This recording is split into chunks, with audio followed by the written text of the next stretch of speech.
Bonjour à tous, le projet de nouvelle salle de l'Asvel a bien avancé. Cette semaine, le président du club de basket, Tony Parker, l'a présenté à la presse. Ce sujet, nous allons l'aborder avec Gilbert-Luc Devinaz. Bonjour. Bonjour. Alors, vous êtes adjoint au sport PS à Villeurbanne. Bon, vous allez peut-être perdre l'Asvel finalement, puisqu'il y a 2 sites retenus et qu'un des 2 n'est pas sur votre commune. Est-ce que c'est gênant? Non. Non, parce que ça a été d'ailleurs rappelé au moment de la conférence de presse par Gérard Collomb. Il a rappelé que les racines du basket, puisque en 1947-48, Lyon n'en a pas voulu. Les racines du basket, c'est Villeurbanne. En même temps, c'est devenu un bel arbre, ce club. Et si on veut qu'il progresse aujourd'hui, il faut raisonner au-delà de Villeurbanne. Et c'est un club qui doit pouvoir aller s'exprimer au niveau européen. Et pour s'exprimer au niveau européen, il faut une autre salle, un autre outil. Et c'est lui donner pleinement sa dimension de 2015 et non plus de 1948 au démarrage. Donc non, c'est plutôt une bonne chose. L'Académie, qui est un projet de Tony Parker, et je sais qu'il lui tient à cœur, c'est aussi quelque chose d'extrêmement intéressant puisqu'il y a une logique de formation. Et compte tenu de la réalité économique dans laquelle on est, il faut qu'on dégage le maximum de futurs grands basketteurs de notre formation. Et il faut donner cet outil qui est une arena qui va avoir un peu plus de 10 000 places pour pouvoir jouer dans la cour européenne. Si on ne fait pas ça, on restera dans un championnat de France qui intéressera de moins en moins les partenaires et le club aura extrêmement des difficultés, parce qu'aujourd'hui, quand on parle d'un club de haut niveau, c'est aussi par les finances, formation et finances. On reviendra sur l'Arena en elle-même, mais il y avait eu cette promesse de campagne de Jean-Paul Brett, l'Asvel restera à Villeurbanne. Or là, ce sera peut-être à Vaux-en-Velin. Oui, alors à 50 mètres de Villeurbanne. Il y a une petite différence entre une arena qui se situerait dans le quartier de Gerland et une arena qui se trouve sur le Carré de Soie. Oui, parce qu'on se souvient de vous avoir vu, les élus villeurbanais, vous battre à une époque 2008, où oui. Bernard Rivalta voulait partir de Villeurbanne pour Vénissieux avec l'Asvel, Oui. puis Gérard Collomb remplacer le foot par le basket à Gerland. Là, on vous avez vu monter au créneau, là, vous avez l'air de plutôt bien accepter ce départ. Ben, écoutez, à un moment, on a posé les problèmes. D'ailleurs, les Villeurbanais se sont exprimés, il y a eu un sondage. Et même au-delà de Villeurbanne, le Grand Lyon, on a sondé le Grand Lyon. Et dans l'esprit des gens qui vivent là, dissocier l'Asvel de Villeurbanne, c'est pas majoritaire. Donc je pense que depuis 2008, on a progressé, qu'il y a eu un certain nombre de discussions, de chemins.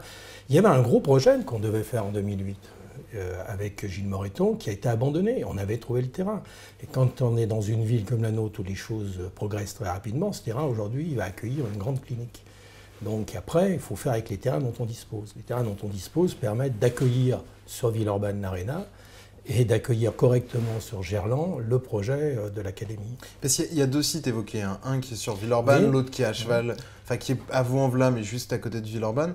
Vous pensez que quel site sera retenu in fine? Pour le moment, je ne pense pas. Et votre préférence, où elle va où? Ma préférence, c'est ce qu'on appelle le stade Georges Livet, parce qu'il est totalement sur Villeurbanne. D'ailleurs, comme j'avais eu la chance d'être déjà adjoint au sport quand il fallait décider de la fin ou de la survie de l'Asvel en 1990, et pour pouvoir la faire continuer, il fallait déjà une autre salle, qu'on appelle aujourd'hui l'Astrobal.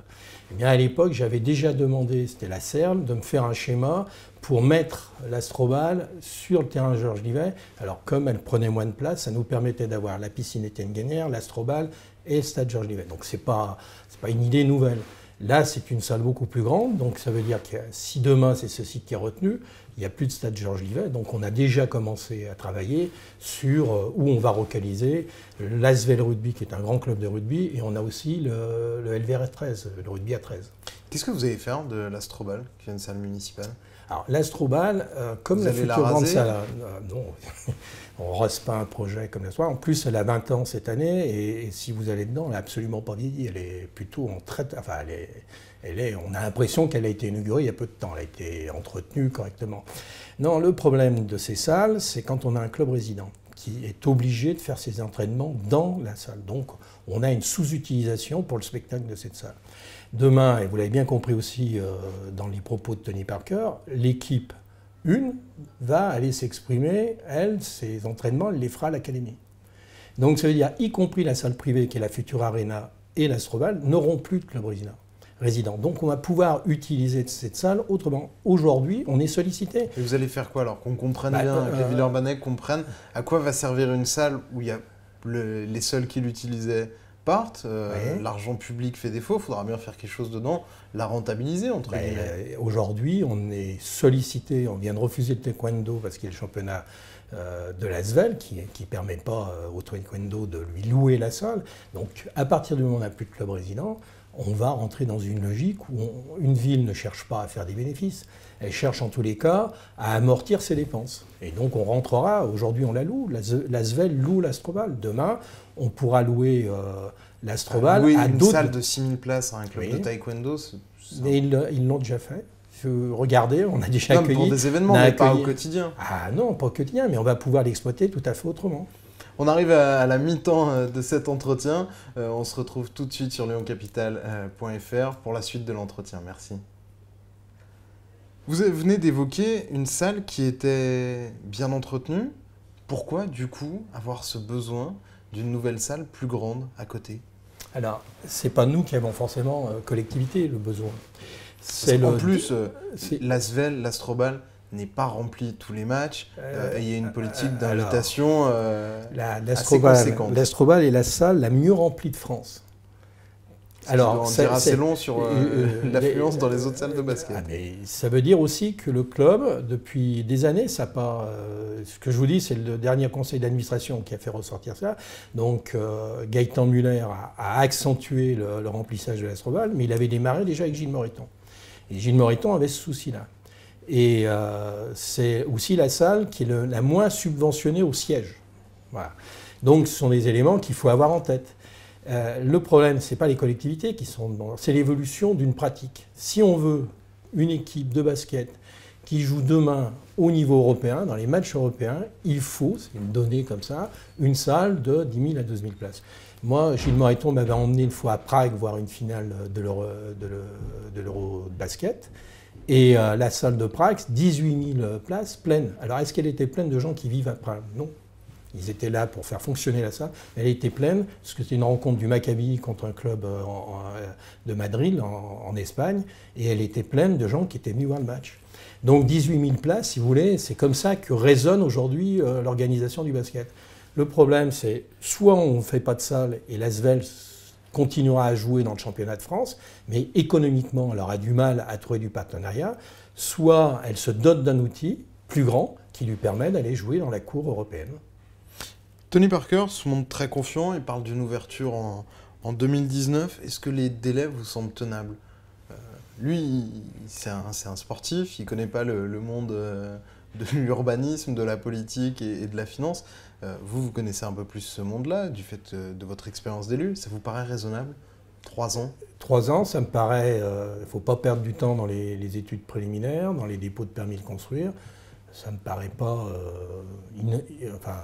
à moins qu'il y ait des difficultés techniques ou autres, mais ça ne me paraît pas un délai impossible à tenir. Les 50 millions à trouver, ça aussi, ça vous paraît raisonnable? Tony Parker, il a un nom, il attire beaucoup de monde. Ça peut devenir votre problème si vous réservez un terrain, que vous commencez à faire des travaux et qu'au final, il n'arrive pas à payer le... Nous, pour le moment, on ne commence rien. On attend, il y a une étude, il y a le choix, vous l'avez dit, entre 2 sites. On attend le résultat de l'étude et ils ont sollicité 5 groupes pour réaliser. Il faut attendre aussi les propositions des 5 groupes. Aujourd'hui, nous, on est dans l'attente, comme l'ensemble des gens qui vivent sur Villeurbanne ou sur l'agglomération.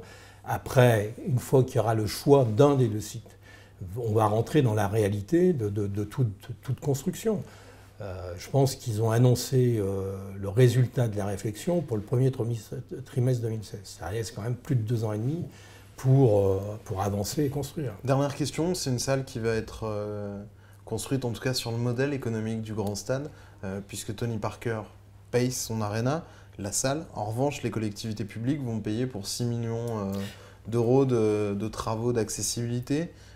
Ça a été très très critiqué l'OL Land. Vous ne risquez pas d'avoir les mêmes problèmes? Alors, d'abord, ce n'est pas tout à fait les mêmes proportions qu'avec l'OL Land. Cela dit, c'est aussi avoir une salle comme l'Arena, c'est aussi Un outil, c'est une entreprise. Alors évidemment, ce n'est pas une entreprise traditionnelle comme le couloir de la chimie. Mais à un moment, si on veut des entreprises, quelles qu'elles soient, il faut bien permettre l'accessibilité, qu'elles soient par transport en commun, par le rail, par les voies navigables et par la route. Donc il y a des aménagements effectivement à faire, mais ces aménagements, de toute façon, ça les accélère. À un moment ou à un autre, on aurait eu besoin de faire ces aménagements.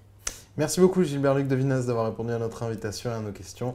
Je vous retrouve demain pour une autre édition de l'Autre Direct. Au revoir.